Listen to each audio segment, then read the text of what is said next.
Hi, I'm Lisa Qualls, author of The Connected Parent, which I co-wrote with the late Dr. Karen Purvis. So in 2007, my husband Russ and I adopted 3 children from Ethiopia, and we returned to Ethiopia in 2008 to adopt 1 more. Now, our new children from Ethiopia were joining their 7 siblings that were already in the family. You know, Russ and I had been parenting at that point for 20 years. We were very experienced. We had done a lot of preparation for our children to join our family, and we thought we were ready. And I think we were ready to the best of our ability, but our children that joined our families, they had experienced a lot of trauma and a lot of adversity. And because of that trauma, we ended up needing to learn an entirely new way to parent, a way that understood that they, because of what they'd experienced, the world seemed to be a very dangerous place to them, and that their brains had been rewired by this trauma to make them see the world as a place that was threatening. They had not had trustworthy adults in their lives to care for them, and they'd had to learn to care for themselves. And the behaviors that they developed were actually really important and adaptive and probably saved their lives. But once they joined a family, they were really difficult behaviors to live with and to function with their siblings and with us as their parents. And so when we were in the depths of struggling and trying to figure out how to parent our children, I discovered Dr. Purvis. And I was very fortunate to be shown 3 videos by her, and I remember watching her speak and thinking, she has hope for my children.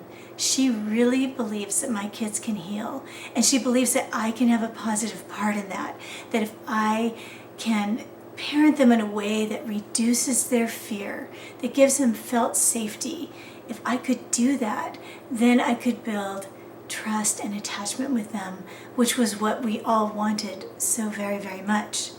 So when I was first learning from Dr. Purvis, I was grasping for what can I do? What can I do right now to begin parenting my kids in this new way?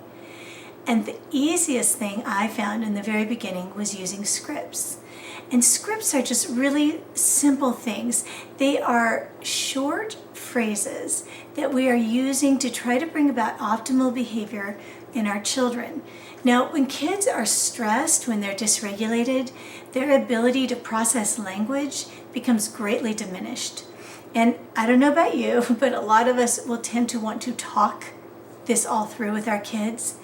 But I can tell you, based on what I know from Dr. Purvis and from science and my own experience, that words are not helpful.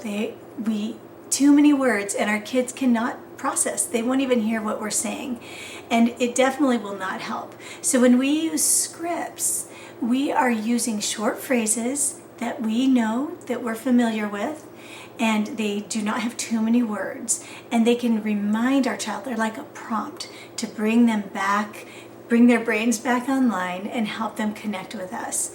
So I think the other thing that's important to know about scripts is they become a common language that we share with our children.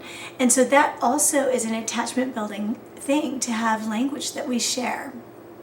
So you might be wondering, what are these scripts and what do they even sound like? So let me give you a couple of examples.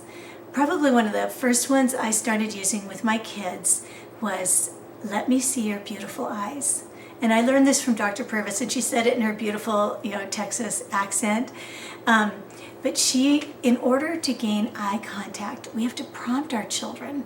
Our children, many of them were in situations where eye contact was futile. Nobody was going to come and care for them because they made eye contact with that adult. And in fact, eye contact could have even been a little bit dangerous for some of our kids. So we want to begin teaching them how to have eye contact.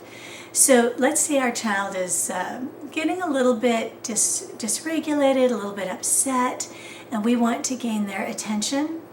First of all, we cannot be standing at the kitchen sink washing dishes and calling over our shoulders. We actually have to go to our child, get down in front of our child to their level, and then say to them, "Let me see your beautiful eyes." And we want them to glance at us, to look at us. And once they look at us, then we can begin talking to them and helping them calm. Another therapist taught me to just do this. Look right here. And the child would look to see where she was pointing, and they'd end up looking right at her eyes. I always thought that was really brilliant and so simple. So that was another script I used, is look right here, tapping here. Okay, another script that I used in my family was use your words or tell me what you need. I kind of prefer tell me what you need. But either one, those are both great scripts. And of course, if a child is completely dysregulated, they're not going to be accessing their upper brain, their thinking brain. They're not going to be able to give you words. But if you can catch it early enough, then we can prompt them, tell me what you need. And if they can express even by pointing to something or even one word, then we can meet that need. So use your words or tell me what you need. Another script that I used a lot and I still use today with my kids is try that again with respect. And a lot of times kids will say things, and first of all, they may not even perceive it as disrespectful. You know, a lot of our kids didn't have parents and didn't have somebody that they even needed to respect. So learning about respect is a whole new thing for some of our kids. But try that again with respect. Gives them a chance to try again, which is another big thing that we teach in trust-based parenting, is letting kids try again, have a redo.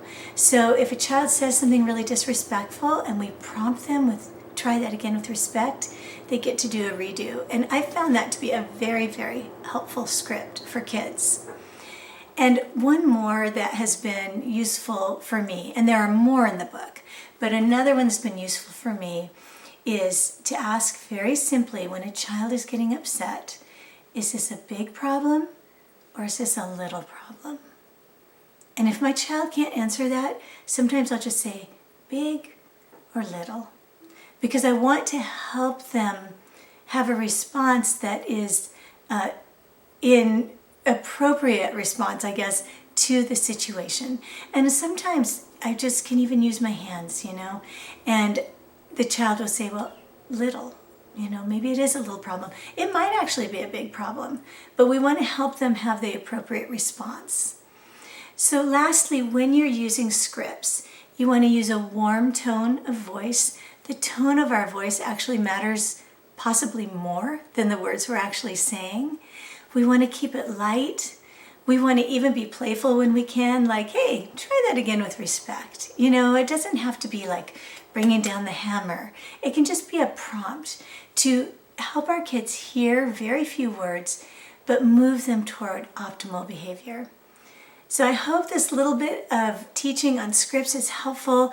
These posters that you can print out and put on your refrigerator can help you remember what to say in the moment, because I know when our kids are getting dysregulated, it is very hard for us to stay calm and keep our brains online and remember what it is that we need to say. So if you keep them where you can see them, put them on your refrigerator, wherever, you will become familiar with them, and then your children will become familiar, and you'll have a common language.